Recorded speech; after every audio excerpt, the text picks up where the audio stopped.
Hello friends, welcome back to my channel. आज हम देखेंगे सर्दी खांसी की समस्या से अगर हम परेशान हैं तो किचन में मौजूद इन चीज़ों का इस्तेमाल करके हमें जल्दी मिलेगा आराम। तो इसमें सबसे पहली हमारी है कि ठंड के मौसम में अगर सर्दी खांसी की समस्या आम समस्याओं में से एक है, लेकिन कई बार ये समस्या इतनी बढ़ जाती है कि परेशानी का सबब बन जाती है। अगर आप भी सर्दी खांसी की समस्या से परेशान हैं, डॉक्टर के पास नहीं जाना चाहते हैं, तो कुछ घरेलू उपाय अपनाकर इससे राहत पा सकते हैं।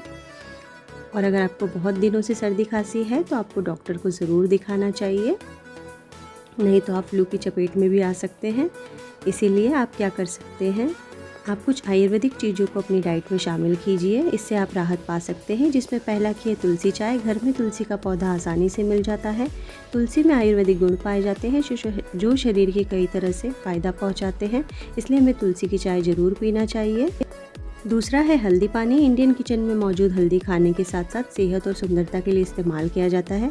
हल्दी की तासीर गर्म होती है। सर्दी खांसी की समस्या से बचने के लिए आप हल्दी के पानी से गरारे कर सकते हैं। तीसरा है अजवाइन। अजवाइन को खाना बनाने, पकाने, अचार, पूरी आदि में खूब इस्तेमाल किया जाता है। अजवाइन में ऐसे गुण पाए जाते हैं जो सेहत के लिए बेहद गुणकारी माने जाते हैं। अगर आप भी सर्दी खांसी की समस्या से परेशान हैं तो आप अजवाइन की भाप ले सकते हैं, इससे सर्दी खांसी में बेहद राहत मिलती है। चौथा है अदरक। अदरक में कई आयुर्वेदिक गुण पाए जाते हैं। इतना ही नहीं, अदरक में भरपूर मात्रा में एंटीऑक्सीडेंट पाए जाते हैं जो सर्दी जुकाम को ठीक करने में मदद कर सकते हैं। इसके लिए अदरक वाली चाय के सेवन कर सर्दी खांसी से राहत मिल सकती है। तो ये बहुत ही बेहतरीन 4 टिप्स थे हमारे, जो कि हमें सर्दी खांसी में घरेलू तरीके से अपना सकते हैं। इसके अलावा आप काढ़ा बनाकर पी सकते हैं, गुड़ की चाय बनाकर पी सकते हैं। जो चीज़ों की तासीर गर्म होती है वो आप पी सकते हैं, नहीं तो आप अपने डॉक्टर को ज़रूर दिखाइए। Thank you so much for watching.